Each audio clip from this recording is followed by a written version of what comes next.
Hello, नमस्कार दोस्तों, कैसे हैं आप सभी? और कैसी चल रही है आप लोगों की तैयारियाँ? तो रिवीजन आप कर रहे होंगे अच्छे से। ये करंट अफेयर की सीरीज़ है जिसमें पिछले 1 साल का हम कंप्लीट करंट अफेयर की रिवीजन कर रहे हैं। पीछे वाली सीरीज़ नहीं देखें तो देख लीजिएगा, मोस्ट इम्पोर्टेंट क्योंकि करंट अफेयर के आपके एग्ज़ाम में 7 से 8 क्वेश्चन्स आएँगे, तो पूरे 1 साल का हम कवर कर रहे हैं। लाइक नहीं किया तो वीडियो को लाइक कर दीजिए ताकि हमारा यही प्रयास रहे कि एग्ज़ाम से पहले-पहले पूरे साल का कंप्लीट हो जाए। और पीडीएफ अगर आप रिवीजन करने के लिए लेना चाहते हैं, तो टेलीग्राम चैनल पे मिलेगी जिसका लिंक है प्रहलाद सारंग सर के नाम से।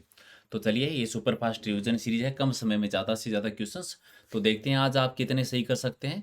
और बहुत सारे आप में से लाइक नहीं करते हैं और स्कोर नहीं बताते हैं, थोड़ा-सा गलत है। प्लीज़ आप लाइक कर दिया करें और शेयर कर दिया करें और अपना स्कोर बताएँ। थोड़ा हमारा भी मनोबल बढ़ाया करेंगे ताकि नई-नई वीडियोज़ बनाने का हमें भी मोटिवेशन मिले। चलिए शुरू करते हैं क्वेश्चन नंबर 1 से और पहला है कि सतत विकास के लिए शिक्षा पर 2021 यूनेस्को विश्व सम्मेलन के किस संगठन ने school of hope and empowerment launch किया है? और ये किसके द्वारा लॉन्च किया गया था जो काफ़ी चर्चा में रहा था? टाटा कम्युनिकेशन के द्वारा लॉन्च किया गया था। तो राइट आंसर आपका बी हो जाएगा। अगला है कि बोर्कलेज ने वित्त वर्ष 2022 के लिए भारत की जीडीपी विकास दर कितने प्रतिशत रहने का अनुमान लगाया है? तो 9.2%। जैसा कि मैं हमेशा कहता हूँ कि अलग-अलग संस्थाओं के द्वारा जीडीपी की विकास दर का अनुमान लगाया जाता है। ये बोर्कलेज के द्वारा है, तो ये नाम ज़रूर याद रखिए कि कौन-सी संस्था है। अगला है कि निम्न में से किसे अंतर्राष्ट्रीय एनी अवार्ड 2020 से सम्मानित किया गया है? अंतर्राष्ट्रीय एनी अवार्ड 2020 दिया गया है प्रोफेसर CNR राव को। डी आपका ठीक है। अगला है कि पालतू प्रजातियों के संरक्षण की व्यक्तिगत श्रेणी में भारत जैव विविधता पुरस्कार 2020 से किसे सम्मानित किया गया है? भारत जैव विविधता पुरस्कार 2021 का ये सात जी को दिया गया है। एक आपका ठीक है। अगला है कि 2022 का फीफा अंडर 17 महिला विश्व कप किस देश में आयोजित किया जाएगा? फीफा अंडर 17 महिला विश्व कप 2022 का भारत में होगा, यानी डी आपका ठीक है। अगला है कि अंतर्राष्ट्रीय जैव विविधता दिवस 2021 का विषय क्या रखा गया था? विषय था we are part of solution. We are part of solution. Theme याद रखिए, थीम का क्वेश्चन आ सकता है।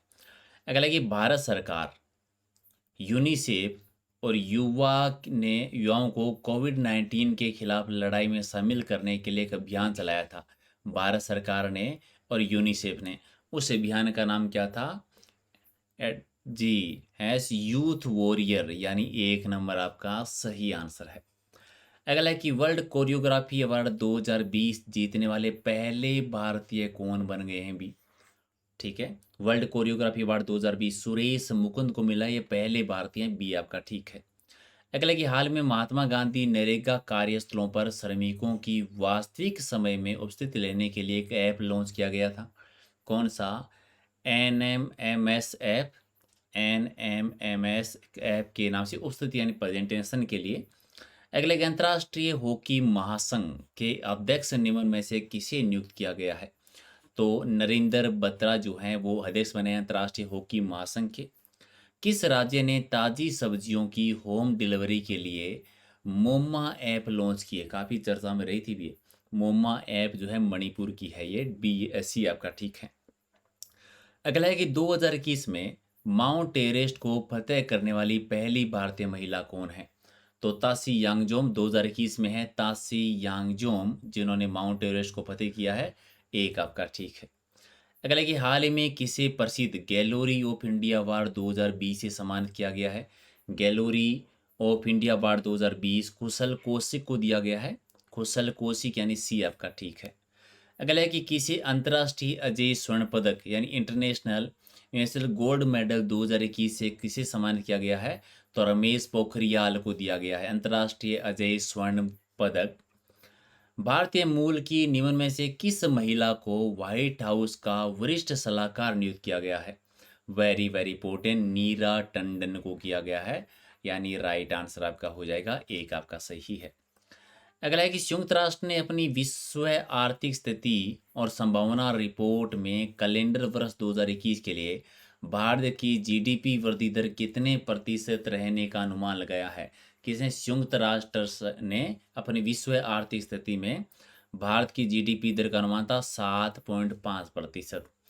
अगला कि भारतीय मूल के किस विशेषज्ञ को हाल ही में विश्व खाद्य पुरस्कार 2021 से सम्मानित किया गया? अभी विश्व खाद्य पुरस्कार 2021 मिला था शकुंतला हरक सिंह को। एक आपका ठीक है।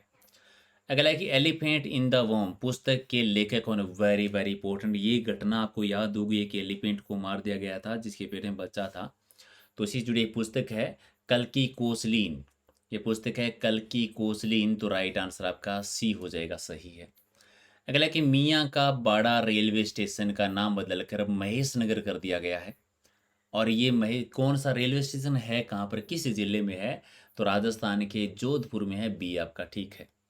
अगला है कि राष्ट्रीय मानवाधिकार आयोग के कार्यकारी अध्यक्ष के रूप में किसको नियुक्त किया गया है? राष्ट्रीय मानवाधिकार आयोग, तो पीसी पंत को, यानी प्रफुल्ल चंद्र पंत। एक आपका राइट आंसर।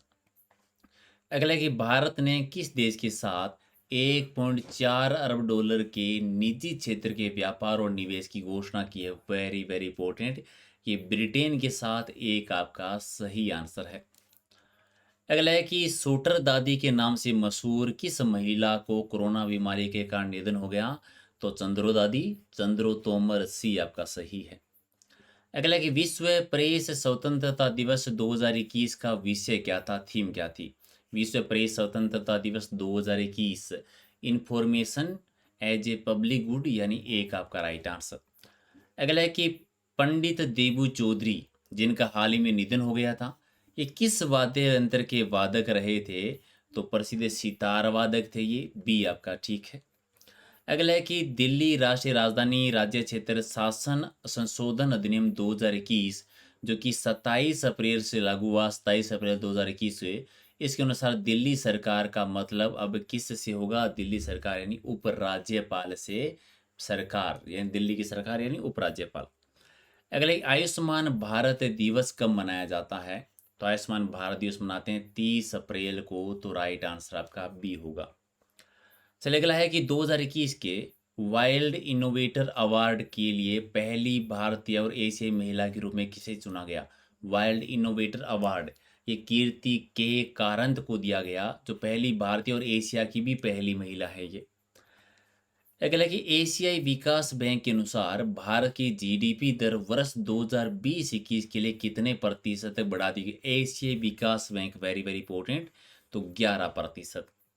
अगला एक निम्न में से किस राज्य सरकार ने श्रेणी वन में पहले स्थान पर ई पंचायत पुरस्कार 2021 जीता है? ई पंचायत पुरस्कार 2021 उत्तर प्रदेश को मिला है भी, उत्तर प्रदेश को। बी आपका ठीक है। अगला है कि किस बैंक ने देश में 100 BFSI यानी बैंकिंग, वित्तीय सेवाएं और बीमा फर्मों की सूची में पहला स्थान हासिल किया है? और ये HDFC बैंक ने किया है। सी आपका ठीक है। अगला है कि सुगमता से व्यापार सुविधा को सफलता के साथ अपने वाला छठा राज्य कौन सा बन गया है? या राजस्थान है, या फिर पूछेंगे राजस्थान ऐसा करने वाला कौन सा राज्य है? तो राजस्थान ऐसा करने वाला छठा राज्य है। बी आपका ठीक है। अगला कि हाल में प्रधानमंत्री नरेंद्र मोदी ने किस शहर में देश की पहली ड्राइवर रहित मेट्रो रेल का उद्घाटन किया है? ड्राइवर रहित मेट्रो रेल का उद्घाटन जो किया है वो दिल्ली में, यानी एक आपका सही है। अगला है कि आईसीसी ने किस पूर्व भारतीय कप्तान को दशक का ICC spirit of the cricket award से सम्मानित किया गया है?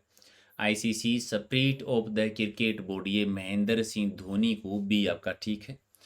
अगला कि आईसीसी ने निम्न में से किस भारतीय क्रिकेटर को दशक का सर्वश्रेष्ठ प्लेयर चुना है? दशक का सर्वश्रेष्ठ प्लेयर विराट कोहली को पुरस्कार दिया गया था। एक आपका सही है। अगला कि भारत का सबसे बड़ा हॉकी स्टेडियम किस राज्य में बनेगा? तो सबसे बड़ा हॉकी स्टेडियम बनेगा उड़ीसा में, यानी सी आपका ठीक है। अगला कि आवास और शहरी मंत्रालयों के मंत्री हरदीप सिंह पुरी ने सुशासन दिवस पर किस पोर्टल मोबाइल ऐप का लॉन्च किया? तो ई संपदा का किया था। ठीक है, याद रखेंगे सुशासन दिवस पर। अगला क्वेश्चन वेरी वेरी इंपॉर्टेंट, किस केंद्रीय मंत्रालय ने स्वच्छता अभियान मोबाइल एप्लीकेशन लॉन्च किया? स्वच्छता अभियान, और ये सामाजिक न्याय और अधिकारिता न्यायालय के द्वारा किया गया। राइट आंसर आपका एक। और अगला है कि कोविड-19 सभ्यता का संकट और समाधान ये पुस्तक है। कोविड-19 सभ्यता का संकट और समाधान पुस्तक के लेखक कौन है? कैलाश सत्यार्थी इसके लेखक रहे हैं। तो आपने कितने सही किए हैं इसमें से कमेंट करके बताओ। और पीडीएफ कहाँ से लेनी है? इसकी पीडीएफ अगर लेना चाहते हैं तो टेलीग्राम चैनल से इस नाम से सर्च कर लीजिए। लाइक नहीं किया तो लाइक कर देना, क्योंकि हमारा टारगेट है कि एग्ज़ाम से पहले पहले 1 साल का आपको कंप्लीट करवाएँ। और ये तभी पॉसिबल है अगर आप लोग चाहते हैं कि पूरा 1 साल का कंप्लीट करें, तो लाइक शेयर आप ज़रूर कर दीजिएगा। और फिर मिलते हैं अगले वीडियो में कुछ और इम्पोर्टेंट क्वेश्चनों के साथ। बहुत बहुत धन्यवाद आप सभी का क्लास ज्वाइन करने के लिए। Thank you.